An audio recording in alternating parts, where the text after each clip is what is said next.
Hey there, welcome back to my channel where we talk all things technical, practical, and business knowledge for fashion professionals. In today's video, I'm going to be talking about my 3 top pattern making tools that you may not have thought of before. And these tools are great for taking your pattern making from something you really don't want to do to something you actually don't mind doing so much. Makes it a lot easier. So let's get into talking about my 3 favorite tools. If you've done pattern making before, you're probably used to seeing different types of pattern making paper, including the kind that you get with store-bought patterns, or even butcher paper like this, or that kind of like see-through translucent paper like this.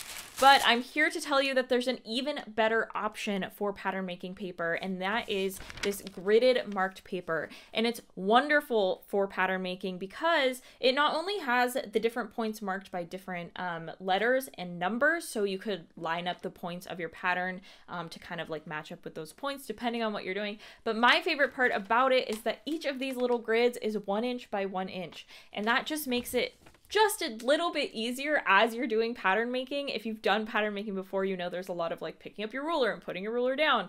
But it's so nice to just kind of like know in the back of your mind that each of those squares is 1 inch, because it just makes it easier to draft out your pattern and make pattern making decisions while you're in it. So definitely check out this pattern paper if you haven't before.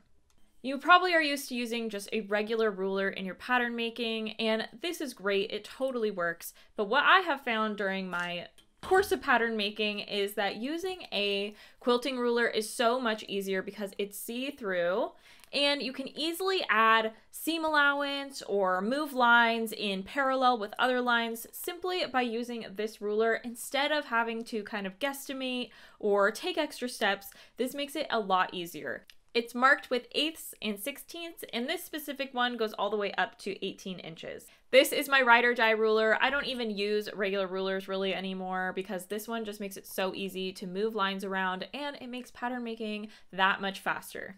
You're probably used to using tape in your pattern making to tape down your pattern and then trace it onto a new piece of paper, but I'm here to tell you that there is a better method, and this stuff is going to change your life. Because if you have used tape when you are pattern making, you know how awful it is when you try to take it off. It rips, it tears the paper, it ruins your markings. But I have the solution. This is removable tape, and it makes it so easy to tape your pattern down, trace it, and then just remove the tape super easily. It glides on and glides off. It's actually made with the Post-it note technology. So if you've ever used Post-it notes, it's very similar to that. And I'm telling you, this will change your life. It will make your pattern making so much faster and so much easier. If you'd like to learn more about the different pattern making tools that I use on a day-to-day basis, you can check out the link down below where I'm going in depth in my latest blog post. I hope that by going through these 3 tools today that you have seen a better way about going about pattern making and maybe opened up your eyes to some tools that will make it a little bit easier for you. If you'd like to learn more about pattern making, you can check out these 2 videos. Be sure to subscribe, and I'll see you guys in the next one.